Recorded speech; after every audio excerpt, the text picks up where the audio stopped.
Guys, what the hell are you doing? The horse is waiting outside, man. You gotta abuse the horse. Man, what the hell, the APS is gonna take me down. So guys, I don't see the horse being played like at all. We gotta fix that. So I'm not at all saying that he's like OP or something, definitely not. But it's definitely one of the top brawlers that reward mastery. And if you master this guy, if you play him the right way, if you become good at him, it's gonna pay off. And especially on those just right maps where the enemy team cannot do pretty much nothing against you. So like here, we gotta abuse the indestructible wall here, for sure. They cannot get around it, cannot do anything. So let's look at it. Why is the horse so strong? Like, he doesn't do any damage, he doesn't have any health. So what's the case here?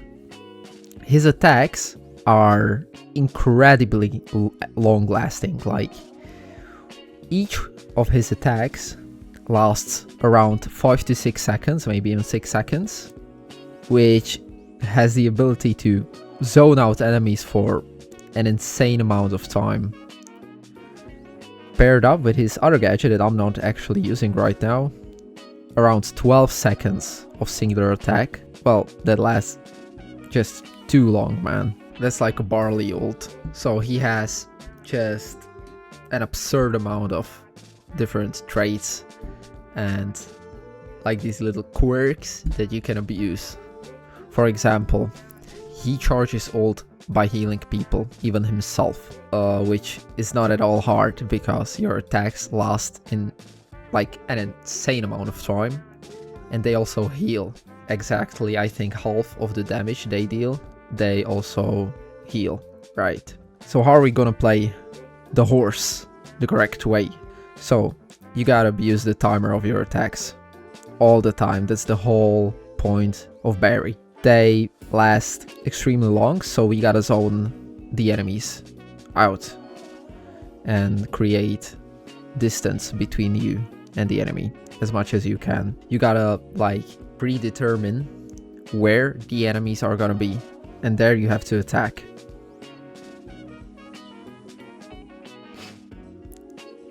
So I throw one attack in this bush, one in this bush, and he pretty much cannot go anywhere without taking some decent amount of damage. He has to make circles around here, but those attacks, people just don't know Barry. And also they cannot see because, like, look at this blue attack on this blue hot zone. They cannot even see him.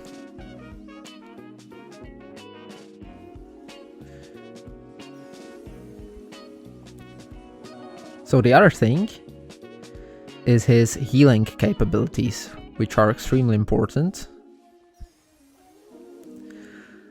Well, that was a fail. If you hit some of your teammates with your ult, it's gonna heal them like a Poco ult, right? Something around 2000 to 3000 HP, which is pretty good, and that's like a direct hit. And he's also gonna leave plenty of attacks on the ground that your team can heal from, or you can zone the enemies by them. And your ult is like insanely easy to get because you get it from healing and damaging, so you're gonna have it all the time. So this is gonna be a very hard situation to get from. We gotta just rush in there, zone them out, deny the space of the hot zone here. Like, look at this.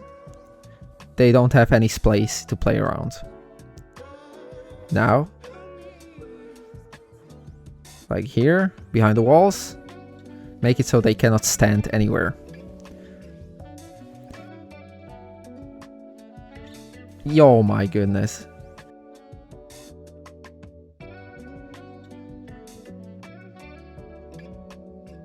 Well, that's nice that I have killed all of them, but we're gonna lose, so... No, don't give up. Zone them out as much as possible. Okay, Frank finally hit his ult. we do not have the space to let them in, so we gotta... yep. Never mind. The trick you're gonna want to abuse is to throw one of your attacks, invest one of your attacks on yourself to have faster reload time. Look at this. 5 attacks, no problem. Right, because I've stood in one of my attacks. So the star power is extremely important. Barry is hardly usable without it. The other one is this decent in some other situations where you're gonna want to deal as much damage as possible, but Barry is not much about the damage, and rather about zoning out and healing your team. Look, like they are just like walking around doing nothing. A lot of people are too scared to play Barry because, well, he's hard and he doesn't do much damage, but he has a lot of tools to deal with anyone, pretty much. You can knock back people, you can zone people, you can play around walls very well. So it's just about playing it right. Creating the distance, backing out if you know you can't make it.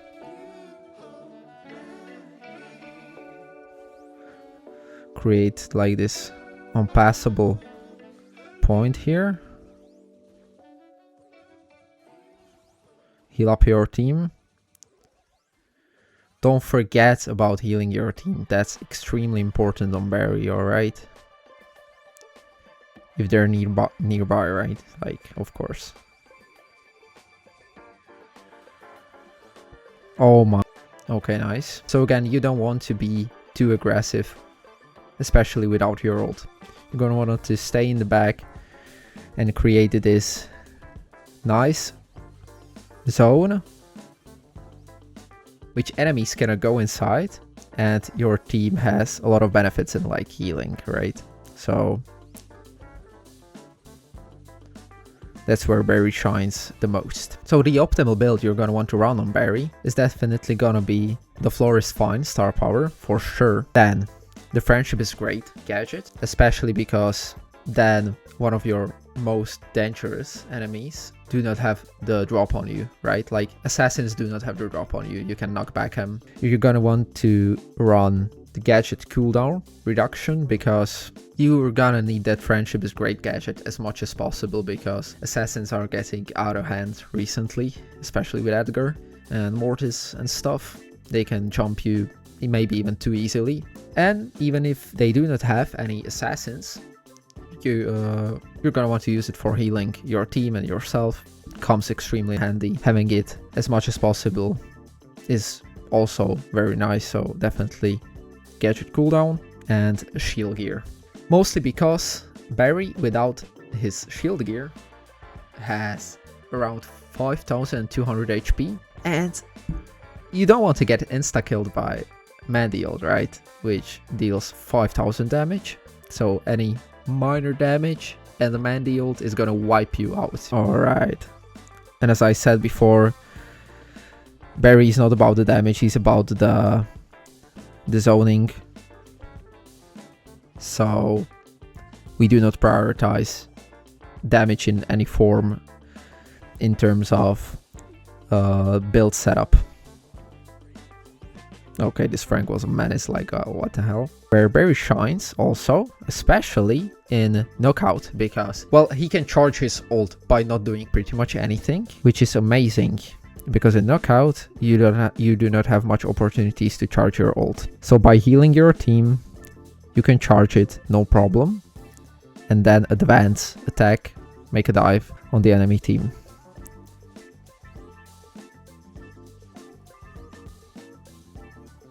Oof, alright. Okay, we have to predict where our team is gonna be standing, gonna be playing. And then throw your attacks just there to help them out. Okay, I've used the gadget heal. Okay, that's the Mandield, man. That's the Mandield. I don't think he was power 11 though, but... okay, what the hell. But you can see that she totally could have clutched that if I was not using that shield gear and if she were power 11. Okay, Sprout, which is not gonna be too long in this game because of the lawsuit against Supercell, but okay, heal our Piper here. Help Thomas out. We love to see that. Okay, he loves to see that also. Okay, we gotta heal up. I often forget to use use the resources of my star power though. I do not stand in my attacks too often. Definitely forgetting it too often, which you cannot, man. You want those trophies, right? Okay, I don't think we're gonna clutch this. Nope. I could have used my ult. I can get it easily, so don't be afraid to experiment with it. Even though you know you're gonna lose.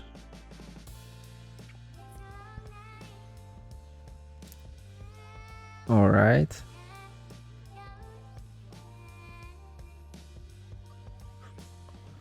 Ult here. Heal up with the gadget. Sprout. Bait out the ult. Nice. You gotta heal. Okay, dodge some attacks. Heal up your team. Zone him out. Nice, and that's the formula, man. Like, that's the formula, exactly.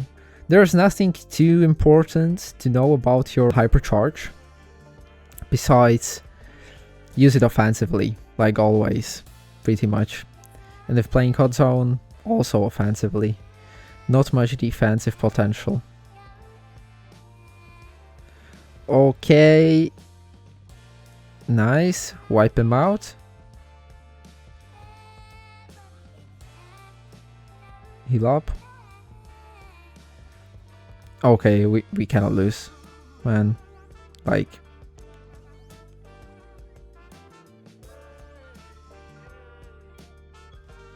Nice.